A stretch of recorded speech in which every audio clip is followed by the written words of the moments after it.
Hello everyone, today I'm going to continue How to Train Your Dragon in the book 1. Let's go to page 10. The boy rushed to their basket, chattering happily and excitedly. I'm going to get one of those monstrous nightmare ones in the extra ensemble claws.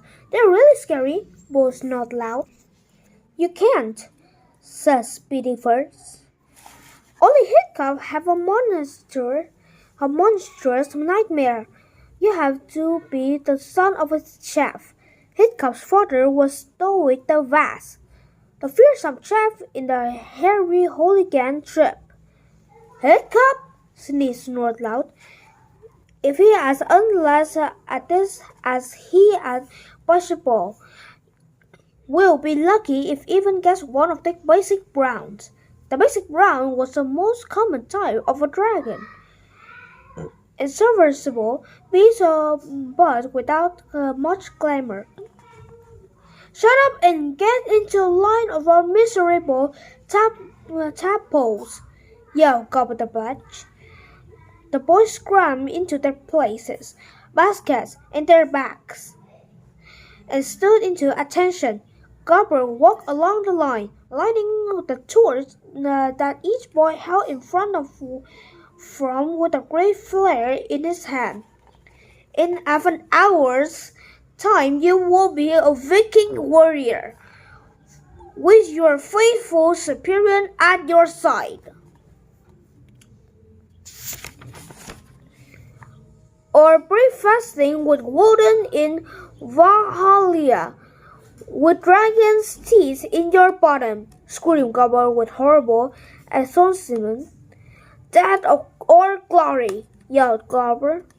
Death or glory, yelled 8 boys back at him fantastically. Death, thought Hiccup emphatically sadly. Gobber paused dramatically, with a horn to his lips. I think this was possibly be the worst moment of my life so far, thought Hiccup to himself, as he waited for the blast of the horn. And if they shout much louder, we're going to wake up those dragons before we even start. Brrr! Gobber blew the horn. 2. Inside the dragon nursery. You probably guessed by now that Hiccup was not your natural Viking hero. For a start, he didn't look like a hero. Somebody like Snortlout, for instance, was tall, muscly, covered in skeleton tattoos, and already had the beginning of a small moustache. This consisted of few scraggly yellow hairs clinging to his upper lip and was deeply unpleasant to look at, but still impressively manly for a boy not yet 13. Hiccup was on the small side and had a kind of face that's almost entirely unmemorable.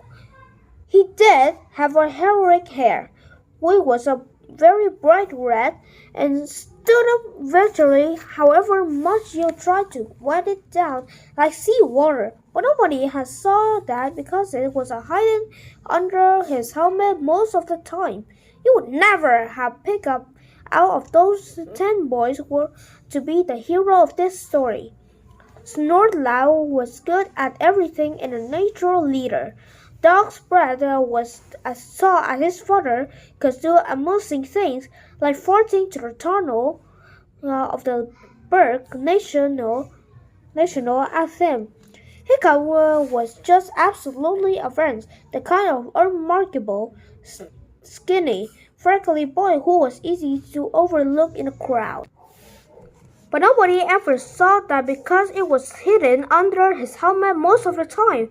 You would never have picked up Hiccup out of those 10 boys to be the hero of this story. Snortlout was good at everything and a natural leader. Dogsbred was tall as his father and could do amusing things like farting to the tunnel of the Berg National Anthem. So, when Gobber blew the horn and moved out of sight to find a comfortable rock to sit on and eat his mussel and tomato sandwich, Snorlax pushed his cub out of the way and took charge. "Okay, listen up, boys," he whispered to the menacing Fisher. "I'm in charge, not the U.S., and anybody who objects gets a knuckle sandwich from Dog's the dog brain." "Ugh," grunted Dog's putting his fists together in happy excitement. Dog's was North Snout Chap's sidekick and a great big gorilla of a boy. "Bash him, Dog's just so what I mean." Dog's was delighted to oblige. He gave Hiccup a shove that sent him sprawling headfirst into the snow, then ground his face in it. "Pay attention!" hissed North loud. The boy dragged their eyes away from Dog's and Hiccup in the paid attention. "Rope yourself together. The first climber should go first." "Well, that's you, of course, North loud," said Fishlegs. "You're the best at everything, aren't you?" Snorlax looked at Fishlegs suspiciously. It was difficult to tell whether Fishlegs was laughing at him or not because of the squint. "That's right, Fishlegs. I am," and just in case he had been laughing at him, bashed Dog's breath. While Dog's pushed the Fishlegs down to his joint Hiccup in the snow, everybody started rubbing themselves together.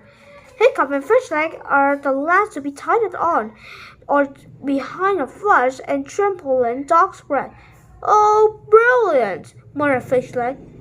"I am about to enter a cave full of man-eating reptiles and tie up to complete maniacs." "If we get to the cave," said Hiccup nervously, looking at the sheer black cliffs, Hiccup will be lighted short between his teeth to leave his hands free. He started climbing after the others. That was a perilous climb, and the dog was simply with Miss Snow to the other boys were rolled overexcited, making an incident far too quickly. At one point, Clueless missed his footing and fell, luckily on Dog's who caught him by the back of the trousers and halved him back onto the rug again, before brought the whole lot of them down. When they finally made it to the mouth of the cave, Hiccup looked down bravely at the sea pounding the rocks way below, and swallowed very hard. "Untie the ropes!" ordered Snorlax. His eye was popping with excitement at the thought of the dangers to come.